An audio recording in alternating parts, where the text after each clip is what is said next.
Hey, I'm Serenity and this is my channel, and today we're joined by Nebula, Clover, Nova, Pix. They're all on here, but I'm sitting on my bed, which you don't usually see me do. I'm usually sitting on the floor in front of it. So today I have a little bit of a different video. I don't really know if it's that different. I feel like it's something you could expect from me, but we are going to be making a bunch of different F1 inspired DIYs, mainly like clothing and merch sort of things. Being a female sports fan, I've come to realize a lot of things are not geared towards us, which sucks. Most of my F1 merch that I buy is actually men's, so I just wanted to make something a little cute. I think also this video is a great starting point if you are someone who maybe you're not into racing, but you're into football, soccer, basketball. I think a couple of these DIYs would be great for that. So let's get into it. We're going to start with the apron I wear when I do my F1 baking series. So you're going to need printable iron-on, blank white apron and iron, and a printer without ink. So I have a bunch of stickers that I've purchased from a couple different shops, and I just photo scanned them using my printer, uploaded them to a Canva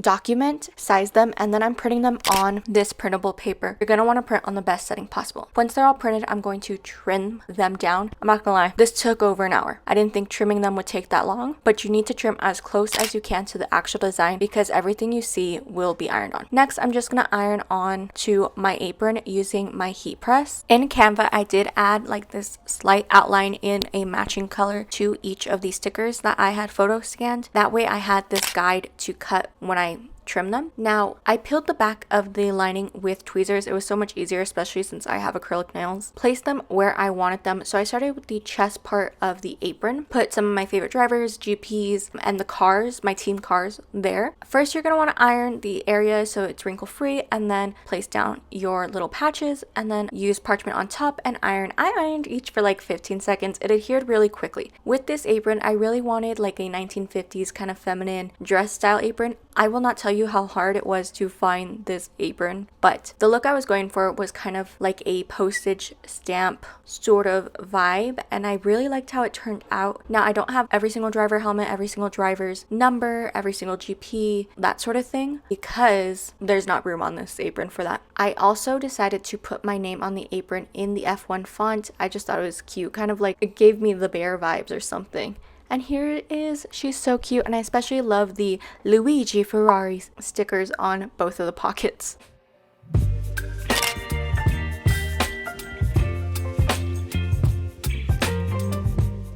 This next one might be a little controversial, but we are dyeing a Stanley, so you're going to need a white Stanley, large pot, dish soap, salt, tongs, hot water, and Rit Dye that says dye more. You're going to start by putting in salt, soap, and the full bottle of that dye into a hot pot. I detached the handle from the cup using an Allen wrench, and then I just put those screws in another baggie to keep them safe. And you're just going to let it soak in there for about 5 minutes on each side. If I did this again, I wouldn't put the cup on its side, I'd stand it up. But once it reaches a color you like, you are just going to rinse it really well and wash it and leave it to dry on your counter overnight. I left it in there too quickly because it dyed a lot darker. I wanted a papaya colored Stanley that they don't sell. This turned out more burnt orange, but it worked really well. Now, the plastic takes a lot longer to dye. It took about 20 minutes to get to this color. I love it. My original white Stanley, I didn't use the one you saw me dye. I dropped it out of the car and scuffed it pretty bad.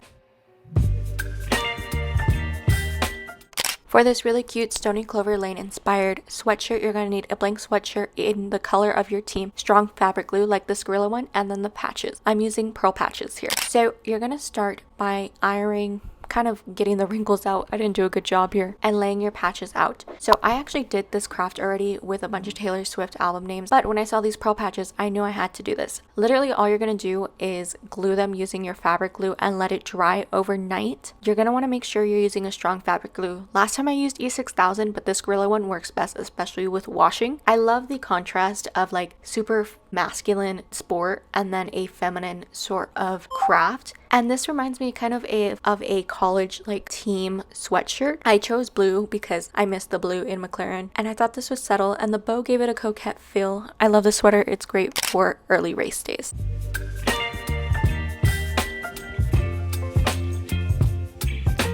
For these trucker hats, you're going to need a blank cap, again that printable iron-on from earlier, a patch, the same fabric glue, printer ink, and a mini iron. For this first cap, I found this checkered heart patch and this red hat at Hobby Lobby. Together they were like $4, and literally you're just gonna glue it onto the hat and that's it. I thought this would be such like a subtle racing hat because the red reminds me of F1, and then the checkered patch like the checkered flag. That's literally it. You're just gonna let it dry. For the second one, I printed out this Hot Girls Watch F1, which is another sticker I had, and heat pressed it on just like we did on the apron onto the cap, and these two were done, and I thought they were so subtle, especially since I've been saying this is the summer of hats to protect us from the sun.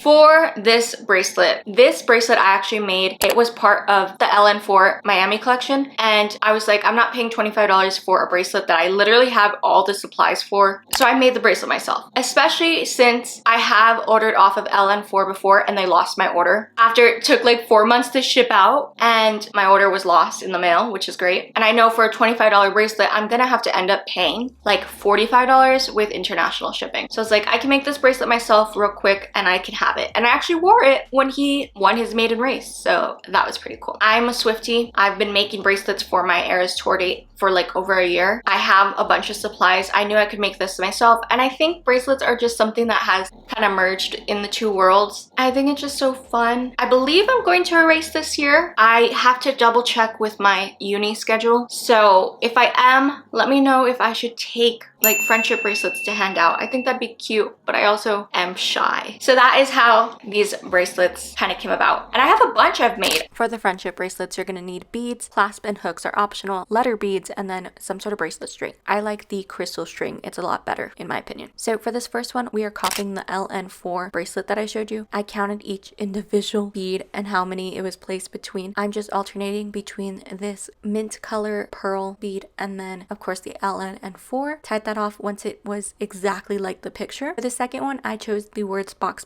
because it's so subtle in my opinion. And then I just used these pearl beads in the color of black, white, and red, which are the F1 colors, but it was also giving Vegas, which I thought was funny because of the Vegas Grand Prix. Anyways, I also just tied this one off once it was the size of my wrist, and I also have really small wrists, so just keep that in mind. Now for this last one, it's pretty complicated, but you're going to use a really large piece of string, fold it in half, and then tape it to your work surface. I'm going to put a graph on screen, but basically we are braiding these beads together to make this really cool kind of like chain looking bracelet. So this one I'm gonna put McLaren on it, and I'm using orange and again that pearl color. Once it gets to a certain length, I'm tying it off with clasps and pliers, and here they are completed. I love them so much, and maybe I'll take them to the Grand Prix.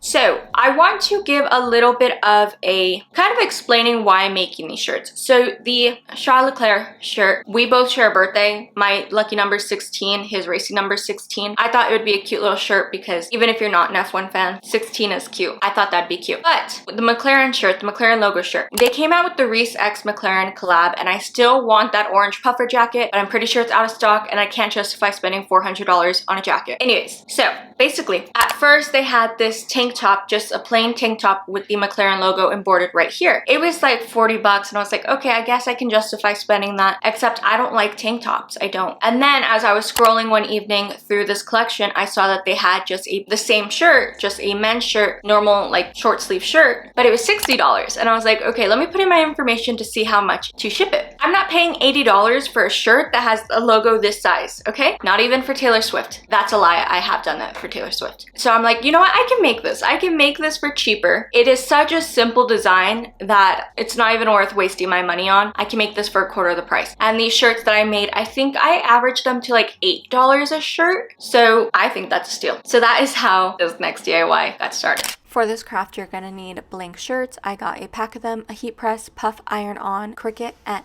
its mats, along with a device to design in Cricut. So I uploaded to Design Space the Ferrari logo, the Charles Leclerc logo, the McLaren logos, and then I cut them out on puff iron on to give more of an embroidery look. So I did this on both white and orange, and you know it's serious when I pull out my Cricut because I don't use this thing anymore. Once this is done, I'm going to weed the extra, and I cut 2 sizes of each of these. inches because I didn't know what exactly I wanted, how big I wanted the design to be. So the 16 is the logo Monaco flag for Leclerc, and I'm just trimming around it, and the same goes for the McLaren logos and stuff. The Ferrari racehorse, I didn't pick every little detail out because it was kind of hard. I got this pack of shirts from Hollister for $24 on sale, and I thought they were perfect because I was going to make a white and red one, and then the black I would just use regularly. So I started by ironing the shirt first so there was no wrinkles, measured with a ruler, and then ironed the McLaren logo in the center, and on one of the sleeves I ironed the McLaren full name, and then on the back of the shirt below the neck I ironed another McLaren logo. I thought it was really cute, and I repeated the same process on the red shirt, so red for Ferrari obviously, and measuring with my ruler because I wanted about 3 inches from the top so it sits like right above my boobs, and repeated. I put Ferrari on the side of the shoulder, and then on the other sleeve I put the Ferrari racehorse, so it's kind of a nod to if you know you know. And here they are. They came out super cute, and I think they're a great dupe. I've already gotten compliments on the 16 shirt when I wear it out for people who know.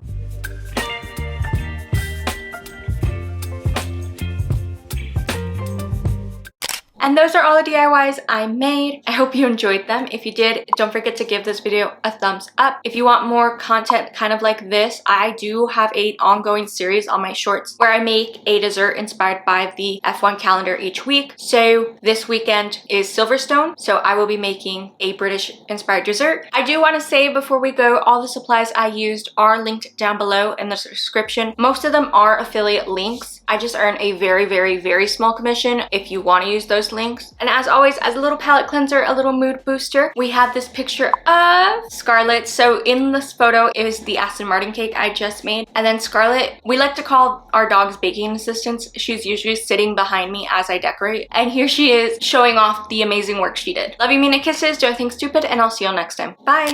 I know you told your friend you're not okay, and tell me what's wrong and why you never said you felt that way.